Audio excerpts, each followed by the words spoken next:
حسن حضور ہے کہ گمان نقص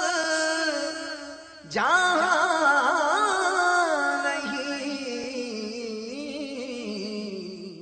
الحمدللہ رب العالمین والصلاة والسلام علی سید الانبیاء والمرسلین،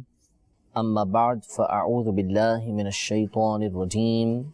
بسم اللہ الرحمن الرحیم، الصلاة والسلام علیک یا رسول اللہ وعلی آلک واصحابک یا حبیب اللہ، الصلاة والسلام علیک یا نبی اللہ وعلی آلک واصحابک یا نور اللہ۔ میٹھے میٹھے اسلامی بھائیوں اور مدنی چینل کے ناظرین، مدنی چینل کے سلسلے حضور صلی اللہ تعالیٰ علیہ وسلم کی باتیں، اس سلسلے میں ہم حاضر ہیں، اور اس سلسلے کے اندر ہم حضور نبی کریم صلی اللہ تعالیٰ علیہ وسلم کی باتیں جو ہیں، آپ کے اخلاق سے متعلق اور آپ کی سیرت سے متعلق، آپ کی صورت سے متعلق، اس حوالے سے کئی باتیں ہم سن چکے ہیں اور اس سلسلے کے اندر مسلسل سنتے رہتے ہیں۔ حضور علیہ الصلاۃ والسلام کی سیرت کے ایک اور پہلو پر انشاءاللہ تبارک و تعالی مختلف باتیں ہم آج بھی سنیں گے۔ توجہ کے ساتھ سنیے گا، انشاءاللہ تبارک و تعالی برکتیں، رحمتیں جہاں حضور نبی کریم صلی اللہ تعالی علیہ وسلم کے ذکر خیر کی حاصل ہوں گی، وہیں پر علم دین کا بہت سارا خزانہ بھی حاصل ہوگا، اور ساتھ ہی ساتھ اپنی زندگی سنوارنے کے لیے نبی کریم صلی اللہ تعالی علیہ وسلم کی مبارک سیرت، مبارک زندگی کا جو پہلو ہے وہ ہمارے سامنے آئے گا۔ توجہ کے ساتھ جو باتیں بیان کی جائیں اس کو سماعت فرمائیے۔ امام غزالی رحمۃ اللہ تعالی علیہ نے احیاء العلوم کے اندر ایک مقام پر اس موضوع پر بحث فرمائی ہے کہ بعض افراد جن کے بارے میں معروف ہوتا ہے کہ یہ بہت زیادہ غصے والے ہیں، نرمی کو اختیار نہیں کرتے، اس کی وجوہات پر امام غزالی رحمۃ اللہ تعالی علیہ نے بحث کرتے ہوئے ایک بات یہ بیان فرمائی کہ بعض لوگوں کے اندر جو غصہ ہوتا ہے اس کی ایک وجہ یہ غصے والوں کی صحبت کا اختیار کرنا ہوتا ہے، کیونکہ یہ ایسے افراد کے ساتھ رہتے ہیں کہ جو غصے کو بہادری سے تعبیر کرتے ہیں، یعنی غصہ کرنا اس کو بہادری سمجھتے ہیں اور شجاعت سمجھتے ہیں کہ یہ بڑی جرت کا کام ہے، شجاعت کا کام ہے، اور معاف کر دینا یا نرمی اختیار کرنا یہ بزدلوں کا طریقہ کار ہے۔ ایسے افراد کی صحبت میں رہنے کی وجہ سے ان کی صحبت کا جو اثر اس بندے پر آتا ہے، اس کی طبیعت کے اندر بھی یہی معاملات پیدا ہو جاتے ہیں کہ اس کے اندر سختی پیدا ہو جاتی ہے اور اس کی طبیعت جو ہے وہ غصے والی ہو جاتی ہے۔ نرمی کرنا، نرمی کو اختیار کرنا، معاف کر دینا، درگزر کرنا، یہ تمام کے تمام کام جو ہے وہ اس کو کمزوری سمجھتا ہے، اس کو یہ سمجھتا ہے کہ ایسا کام وہی کر سکتا ہے کہ جو شخص کمزور ہو۔ اگر اہل عرب نبی کریم صلی اللہ تعالیٰ علیہ وسلم سے جو پہلے کا ماحول تھا، اس ماحول میں ہم غور کریں، جو جاہلیت کا دور تھا، اس دور میں اہل عرب کا معاملہ بھی اسی طریقے سے نظر آتا ہے کہ ان کی فطرت کے اندر، ان کی طبیعت کے اندر یہ بات شامل ہو چکی تھی کہ اپنے دشمن کے ساتھ مقابلہ کرنا ہے، اور اس کو معاف کرنے کا تصور ان کے درمیان سے ختم ہوتا ہوا نظر آتا تھا، بلکہ تقریباً ختم ہو چکا تھا، اور غصہ کرنا، سختی کرنا، اپنے دشمنوں سے بدلہ لینا، ایک کے بدلے 40 مار دینا، یہ ان کے نزدیک جو ہے وہ بہادری اور شجاعت ہوا کرتی تھی۔ اب ایسے عالم کے اندر نبی کریم صلی اللہ تعالیٰ علیہ وآلہ وسلم کی ذات گرامی اہل عرب کے درمیان مبعوث ہوئی۔ وہاں پر اللہ تبارک و تعالیٰ نے نبی کریم صلی اللہ تعالیٰ علیہ وسلم کو دین اسلام لے کر بھیجا کہ جس کو ساری دنیا کے اندر پھیلنا تھا، اور حضور نبی کریم صلی اللہ تعالیٰ علیہ وآلہ وسلم کی ذات گرامی کا ایک انتہائی اہم پہلو جس نے دین اسلام کو سارے عرب بلکہ ساری دنیا کے پھیلنے کے اندر ایک بنیادی کردار ادا کیا، وہ حضور علیہ السلام کی نرمی، حضور علیہ السلام کی بردباری، قدرت کے باوجود نبی کریم صلی اللہ تعالیٰ علیہ وسلم کا اپنے دشمنوں کو اذیت دینے والے، تکالیف پہنچانے والے حضور علیہ الصلوۃ والسلام کے ساتھ طرح طرح کی سختیاں کرنے والے ان کو بھی نبی کریم صلی اللہ تعالیٰ علیہ وسلم نے معاف فرمایا۔ یہ حضور علیہ الصلوۃ والسلام کا وہ پہلو تھا کہ جس کی بنیاد پر اللہ کا دین یعنی اسلام جو ہے وہ سارے عرب بلکہ ساری دنیا کے اندر پھیلتا چلا گیا۔ تو نبی کریم صلی اللہ تعالیٰ علیہ وآلہ وسلم کو ایک صفت، ایک طریقہ، ایک وصف جو ہے، ایک خوبی نبی کریم صلی اللہ علیہ وسلم کو یہ عطا کی گئی کہ آپ صلی اللہ تعالیٰ علیہ وسلم درگزر کرنے والے تھے۔ آپ کو اگر قدرت بھی حاصل ہوتی بدلہ لینے کی تو اس کے باوجود آپ صلی اللہ تعالیٰ علیہ وسلم معاف فرما دیا کرتے تھے۔ یہ صفت حضور علیہ الصلوۃ والسلام کے اندر، یہ خوبی حضور علیہ الصلوۃ والسلام کے اندر موجود تھی، لیکن ساتھ ہی ساتھ ہم اس پر غور کریں کہ جس ماحول کے اندر نبی کریم صلی اللہ تعالیٰ علیہ وسلم کو بھیجا گیا، اس کے بارے میں یہ ہم سن چکے کہ وہاں پر غصہ کرنا، سختی کرنا، نرمی نہ کرنا، یہ ایک کارنامہ شمار کیا جاتا تھا، یہ بہادری شمار کی جاتی تھی۔ تو ایسے عالم کے اندر نبی کریم صلی اللہ تعالیٰ علیہ وآلہ وسلم کا نرمی کرنا، حضور علیہ الصلوۃ والسلام کا بردباری اختیار کرنا، اس کی اہمیت اور زیادہ بڑھ جاتی ہے۔ قرآن مجید فرقان حمید میں اللہ رب العزت نے جس طرح نبی کریم صلی اللہ تعالیٰ علیہ وآلہ وسلم کو نرمی اختیار کرنے کا حکم ارشاد فرمایا، ایک احکام بیان فرمائے کہ آپ نرمی کو اختیار کریں، درگزر کو اختیار کریں، معاف کرنا اختیار کریں، حکم بیان کیا گیا۔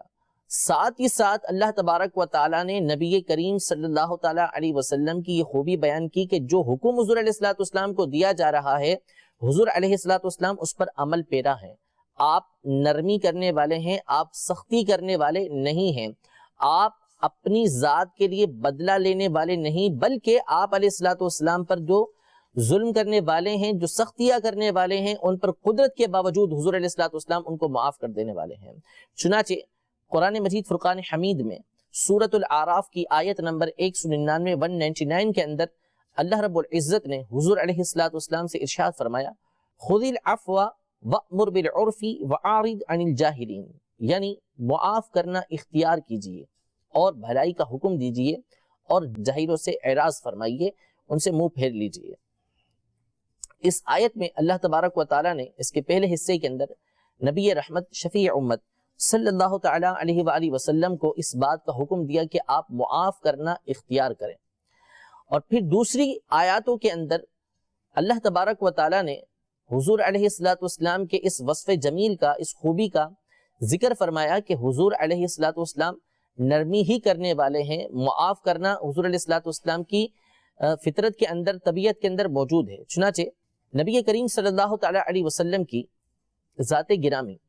کس قدر نرمی کرنے والی تھی، کس قدر لوگوں کے ساتھ لطف کے ساتھ پیش آنے والی تھی، نرمی کے ساتھ پیش آنے والی تھی، اس کے حوالے سے کئی واقعات احادیث کے اندر موجود ہیں کہ نبی کریم صلی اللہ تعالیٰ علیہ وسلم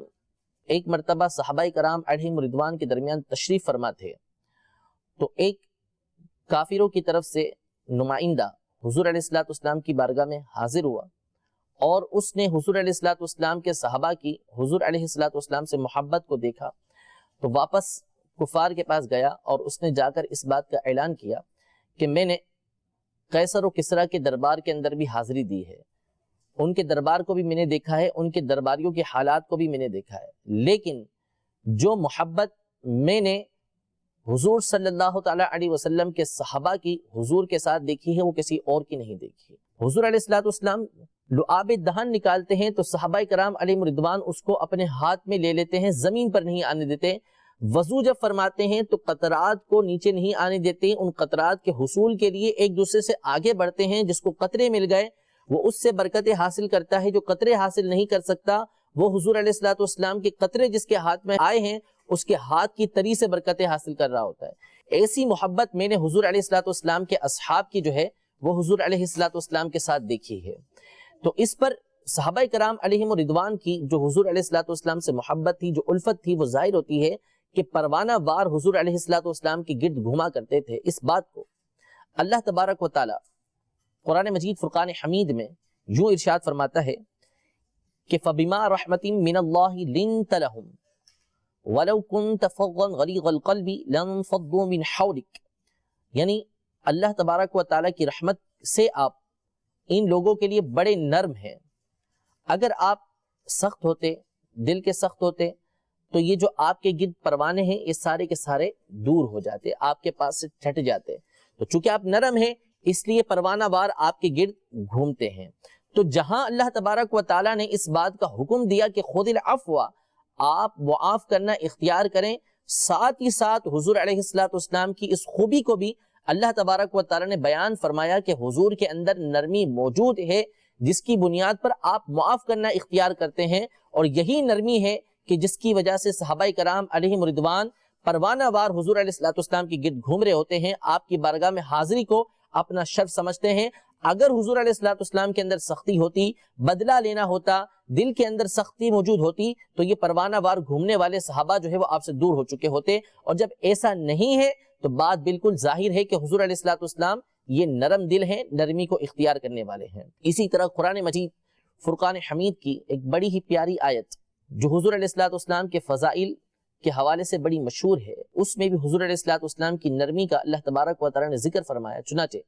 ارشاد باری تعالیٰ ہے لَقَدْ جَاءَكُمْ رَسُولٌ مِّنْ أَنفُسِكُمْ عَزِيزٌ عَلَيْهِ مَا عَنِتُّمْ حَرِيصٌ عَلَيْكُمْ بِالْمُؤْمِنِينَ رَؤُوفٌ رَحِيمٌ، کہ تحقیق تمہارے پاس تم ہی میں سے ایک رسول آیا، تمہارا مشقت میں پڑنا ان پر گرا گزرتا ہے، حریص علیکم، تمہارے لیے یعنی تمہاری بخشش کے لیے یہ حریص ہیں، ان کو جو حرص ہے وہ تمہاری بخشش کی ہے، بالمؤمنین رؤوف الرحیم، اور مومنوں پر نہایت مہربان ہے، مومنوں پر بہت زیادہ مہربانی کرنے والے ہیں۔ اس آیت میں اللہ تبارک و تعالیٰ نے نبی کریم صلی اللہ تعالیٰ علیہ وسلم کی کئی خوبیوں کو بیان فرمایا۔ پہلی بات بیان فرمائی عزیز علیہ ما عنتم، کہ تمہارا سختی میں پڑنا، تمہارے اوپر سختی آنا، یہ حضور علیہ السلام پر گنا گزرتا ہے۔ یہ نرمی ہی تو ہے کہ سختی میں پڑ امت رہی ہے، مصیبت امت پر آ رہی ہے، پریشانی امت پر آ رہی ہے، لیکن نبی کریم صلی اللہ تعالیٰ علیہ وسلم پر یہ بات گنا گزر رہی ہے۔ ان کی نرمی، ان کی دریا دلی، ان کی نرم دلی اس بات پر ابھارتی ہے کہ جب کسی دوسرے کو تکلیف پہنچتی ہے، جب کسی دوسرے کو مصیبت پہنچتی ہے، تو اس کا اظہار نبی کریم صلی اللہ تعالیٰ علیہ وسلم کی ذات سے ہو رہا ہوتا ہے۔ اس کی تکلیف جو ہے وہ حضور علیہ السلام کو پہنچ رہی ہوتی ہے، حضور علیہ السلام اس کی تکلیف کو محسوس فرما رہے ہوتے ہیں۔ یہ ہے نبی کریم صلی اللہ تعالیٰ علیہ وسلم کی ایک نرمی کا بیان۔ پھر آگے بیان ہوا حریص علیکم، آپ علیہ السلام مومنوں کے لیے یعنی تمہارے لیے خوب جو ہے وہ حرص کرنے والے ہیں تمہاری بخشش کے، تمہارے پر حریص ہیں، اپنی ذات کے لیے نہیں بلکہ تمہارے لیے کہ تمہاری بخشش ہو جائے، تم بخشے جاؤ، اس کے لیے نبی کریم صلی اللہ تعالیٰ علیہ وسلم حرص رکھتے ہیں۔ تو یہ بھی نبی کریم صلی اللہ تعالیٰ علیہ وسلم کی نرمی ہے کہ اپنی امت کے لیے بخشش کی خواہش رکھتے ہیں تاکہ امت کو کسی طرح کی آخرت کے اندر تکلیف نہ پہنچے۔ اور آخر میں اللہ تبارک و تعالیٰ نے اس بات کو بالکل واضح بیان فرمایا کہ بالمؤمنین رؤوف الرحیم، کہ مومنوں پر نہایت مہربان ہیں، مومنوں پر بہت زیادہ مہربانی کرنے والے ہیں، شفقت کرنے والے ہیں۔ تو ان دونوں آیات اور اس کے علاوہ کئی آیات کے اندر حضور علیہ السلام کی نرمی کا ذکر موجود ہے۔ اس سے بات بالکل واضح ہو جاتی ہے کہ حضور علیہ السلام جس زمانے کے اندر مبعوث ہوئے وہ سختی کا زمانہ تھا، لوگوں کے اندر تشدد پایا جاتا تھا، سختی پائی جاتی تھی، غصہ کرنا، ظلم کرنا، بدلہ لینا، نرمی نہ کرنا، یہ صفات ان کے اندر پائی جاتی تھیں۔ لیکن اس زمانے میں بھی نبی کریم صلی اللہ تعالیٰ علیہ وسلم جو ہے وہ نرمی کیا کرتے تھے۔ مزید اس حوالے سے کچھ اور باتیں بھی جو نرمی سے متعلق حضور علیہ السلام کی ہیں، تو یہ بڑی مشہور ہیں حضور علیہ السلام کی نرمی کی باتیں۔ آپ کی جو گفتگو مبارکہ ہے اس میں نرمی، آپ علیہ السلام کے جو افعال مبارکہ ہیں یعنی کام جو کرنا ہے اس میں نرمی، یہ ساری دنیا کے اندر مشہور ہے۔ بچہ حضور علیہ السلام کی نرمی کے کئی واقعات کو جانتا ہے۔ حصول برکت کے لیے ہم بھی کچھ واقعات جو ہے وہ حضور علیہ السلام کی نرمی کے سنتے ہیں۔ حضور علیہ السلام کی ولادت جیسا کہ سب جانتے ہیں مکہ مکرمہ کے اندر ہوئی۔ مکہ مکرمہ وہ مبارک مقام ہے کہ جس میں نبی کریم صلی اللہ تعالیٰ علیہ وسلم کا مبارک بچپن گزرا، آپ کی جوانی حضور علیہ السلام کی وہیں گزری، 53 سال تک حضور علیہ السلام وہاں پر زندگی گزارتے رہے، مکہ مکرمہ کو اپنی جو برکتیں تھیں اس سے نوازتے رہے۔ حضور علیہ السلام کو مکہ مکرمہ سے بہت زیادہ محبت تھی، بہت زیادہ محبت تھی۔ حتیٰ کہ جس وقت کفار کے ظلم و ستم کی وجہ سے پیارے آقا صلی اللہ تعالی علیہ وسلم کو ہجرت کا حکم ہوا کہ آپ مکہ مکرمہ سے مدینہ منورہ ہجرت فرمائیے، حضور علیہ السلام صدیق اکبر کے ساتھ رات کے وقت جب مکہ مکرمہ سے باہر نکلے تو آپ مکہ مکرمہ کی طرف منہ کر کے کھڑے ہو گئے اور مکہ مکرمہ کو مخاطب فرمایا کہ اگر میری قوم جو ہے وہ مجھے یہاں سے نہ نکالتی، یعنی نکلنے پر مجبور نہ کرتی، تو میں تجھے چھوڑ کر کبھی نہ جاتا۔ یہ حضور علیہ السلام کی مکہ مکرمہ سے بڑی محبت تھی، بڑی الفت تھی کہ وہیں حضور علیہ السلام کی ولادت ہوئی، وہاں پہ کعبۃ اللہ شریف موجود تھا، حضور علیہ السلام پر وحی جو ہے وہ مکہ مکرمہ میں نازل ہوئی، کئی صورتیں مکہ مکرمہ کے اندر نازل کی گئیں، تو نبی کریم صلی اللہ تعالی علیہ وسلم مکہ مکرمہ سے حد درجہ محبت فرمایا کرتے تھے۔ کفار کے ظلم و ستم کی وجہ سے وہاں سے حضور علیہ السلام کو سفر اختیار کرنا پڑا، مدینہ منورہ حضور علیہ السلام تشریف فرما ہوئے، اس کے بعد بھی کفار کے ظلم و ستم کا سلسلہ جاری رہا، حتیٰ کہ اللہ تبارک و تعالیٰ نے حضور علیہ السلام کو مکہ مکرمہ پر فتح عطا فرمائی۔ جب حضور علیہ السلام مکہ مکرمہ کے اندر داخل ہوئے تو سب سے پہلے آپ صلی اللہ تعالی علیہ وسلم نے بیت اللہ کا طواف کیا، 2 رکعتیں پڑھی، پھر اس کے بعد کعبۃ اللہ شریف کے پاس آئے اور کعبۃ اللہ شریف کے دروازوں کی چوکھٹیں پکڑ کر آپ نے ارشاد فرمایا ما تقولون وما تظنون، یعنی اس وقت مسلمانوں کا ایک لشکر جرار وہاں پر موجود تھا، بڑی تعداد میں مسلمان وہاں پر موجود تھے۔ اب جو مکہ مکرمہ کے کفار تھے، مشرکین تھے، ان کا ظلم و ستم حضور علیہ السلام پر جس قدر تھا وہ سب کو معلوم ہے، کیسی کیسی تکالیف حضور علیہ السلام کو انہوں نے پہنچائی۔ اب یہ سارے کے سارے جو ہے وہ مفتوح ہو کر، یعنی ان کے اوپر فتح حاصل ہو چکی تھی، اب یہ سارے ایک قیدی کی حیثیت رکھتے تھے، ایک فاتح کے سامنے موجود تھے۔ ان سے حضور علیہ السلام ارشاد فرما رہے ہیں کہ ما تقولون وما تظنون، کہ کیا کہتے ہو اور اب کیا تمہارا خیال ہے اپنے بارے میں اور میرے بارے میں کیا خیال رکھتے ہو کہ اب تمہارے ساتھ کیا سلوک کیا جائے گا۔ کفار مکہ نے حضور علیہ السلام کی 53 سالہ زندگی کو دیکھا تھا کہ حضور علیہ السلام 53 سال ہمارے درمیان رہ کر گئے ہیں اور کیسا حضور علیہ السلام کا اخلاق حسنہ رہا ہے اور کس طرح نبی کریم صلی اللہ تعالی علیہ وسلم عفو و درگزر سے کام لیتے ہیں۔ تو انہوں نے عرض کی کہ جس طرح ایک کریم بھائی ہوتا ہے، ایک شفقت کرنے والا بھائی ہوتا ہے، رحم کرنے والا بھائی ہوتا ہے، وہ دوسرے بھائی کے ساتھ جیسا سلوک کرتا ہے، یا ایک بھتیجا ہوتا ہے وہ اپنے چچا کے ساتھ جو نیک سلوک کرتا ہے، نیک سیرت بھتیجا اپنے چچا کے ساتھ کیسا سلوک کرے گا، ویسا ہی جو سلوک ہے اس کی توقع ہم آپ سے رکھتے ہیں۔ یہ انہوں نے کہا 3 مرتبہ۔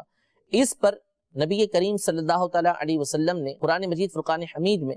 حضرت سیدنا یوسف علیہ نبینا و علیہ السلام کا جو قول ان کے بھائیوں کے لیے تھا کہ بھائیوں نے جس طرح یوسف علیہ السلام پر ظلم کیا، جب یوسف علیہ السلام کو ان پہ برتری حاصل ہو گئی تو یوسف علیہ السلام نے ان سے یہی فرمایا تھا کہ آج کے دن تم پر کوئی ملامت نہیں ہے، اللہ تبارک و تعالیٰ تمہاری مغفرت فرمائے اور اللہ تبارک و تعالیٰ سب سے بڑھ کر رحم فرمانے والا ہے۔ یہ یوسف علیہ السلام کے الفاظ تھے جس کو قرآن مجید کے اندر ذکر کیا گیا، جس کا مطلب یہ تھا کہ یوسف علیہ السلام نے باوجود ظلم کے اپنے بھائیوں کو معاف کر دیا۔ حضور علیہ السلام نے وہی الفاظ یوسف علیہ السلام والے ان کفار مکہ سے فرمائے کہ جس طرح یوسف علیہ السلام نے اپنے بھائیوں کو معاف کیا تھا، اسی طرح تمہارے ظلم کے باوجود میں بھی تمہیں معاف کر دیتا۔ حضور علیہ السلام نے اس بات کو بیان کر دیا کہ میں نے تمہیں معاف کر دیا ہے، اتنا ظلم کرنے کے باوجود معاف کر دیا ہے۔ تو اب مشرکین مکہ پر اس کا اثر کیا واقع ہوا کہ راوی حدیث حضرت سیدنا ابو ہریرہ رضی اللہ تعالی عنہ بیان کرتے ہیں کہ فخرجوا کما نشروا من القبور فاسلموا، کہ کفار جو اس وقت کافر تھے وہ سارے کے سارے ایسے کھڑے ہو گئے جیسے قبروں سے مردے نکلے ہوں، اور حضور علیہ السلام کے اخلاق حسنہ کی وجہ سے ایک بہت بڑی تعداد جو ہے وہ نبی کریم صلی اللہ علیہ وسلم پر اس وقت ایمان لے کر آ گئی، انہوں نے اسلام کو قبول کر لیا۔ یہ ایک واقعہ جو کئی کتابوں کے اندر مذکور ہے وہ آپ کے سامنے ذکر کیا نبی کریم صلی اللہ تعالی علیہ وسلم کی نرمی اور عفو درگزر کے حوالے سے۔ ایک واقعہ کہ یہودیوں کے ایک بہت بڑے عالم تھے زید بن ساعیہ، یہ بیان کرتے ہیں، یہ بعد میں اسلام لے آئے تھے، یہ اس بات کو بیان کرتے ہیں جب یہ اسلام لے آئے، یہ کہتے ہیں کہ انہ لم یبقی من علامات النبوۃ شیء الا وقد عرفتها فی وجہ محمد صلی اللہ تعالی علیہ وسلم حین نظرت الیہ، جب میں نے نبی کریم صلی اللہ تعالی علیہ وسلم کے چہرہ مبارکہ کی طرف نظر کی تو نبوت کی جتنی علامتیں تھیں وہ ساری کی ساری مجھے نبی کریم صلی اللہ تعالیٰ علیہ وسلم کے چہرہ مبارکہ کے اندر نظر آ گئی، کیونکہ اہل کتاب اس بات کو جانتے تھے کہ نبی کریم صلی اللہ تعالیٰ علیہ وسلم نے تشریف لانا ہے، اور حضور کی جو نشانیاں تھیں وہ اہل کتاب کو بتا دی گئی تھیں کہ ان کے اندر یہ باتیں پائی جائیں گی، ان کی کتاب کے اندر یہ بات موجود تھی۔ تو اب یہ چونکہ یہودیوں کے بہت بڑے عالم تھے اس زمانے میں، تو انہوں نے حضور علیہ الصلوۃ والسلام کے چہرہ مبارکہ کو دیکھ کر اس بات کو جان لیا کہ یہ وہی نبی ہیں کہ جن کی ہمیں خبر دی گئی تھی۔ تو کہتے ہیں ساری کی ساری علامتیں میں نے دیکھنی الا اثنتین، مگر 2 نشانیاں تھیں جو میں نے نہیں دیکھی۔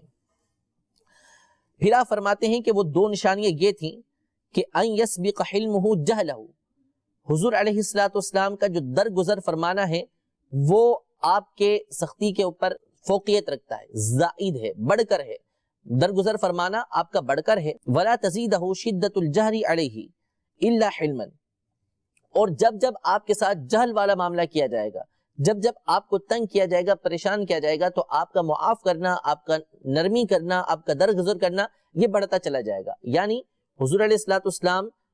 پر سختی کی جائے، آپ کو تکلیف پہنچائی جائے، تنگ کیا جائے، تو اس سے یہ نہیں ہوگا کہ آپ کی نرمی کے اندر کمی آئے، بلکہ آپ کی نرمی کے اندر زیادتی ہوتی چلی جائے گی۔ تو یہ 2 باتیں مجھے دیکھنی تھی کہ آپ کی سختی کے اوپر آپ کی نرمی فوقیت رکھتی ہے یا نہیں، اور اسی طرح جب آپ کو تکلیف پہنچے گی، جہل والا معاملہ کیا جائے گا، بلا وجہ تنگ کیا جائے گا، تو اس کے باوجود آپ کی نرمی میں اضافہ ہوتا ہے یا نہیں ہوتا۔ یہ 2 باتیں کہتے ہیں میں نے نہیں دیکھی۔ تو اس کا امتحان اس طریقے سے لیا انہوں نے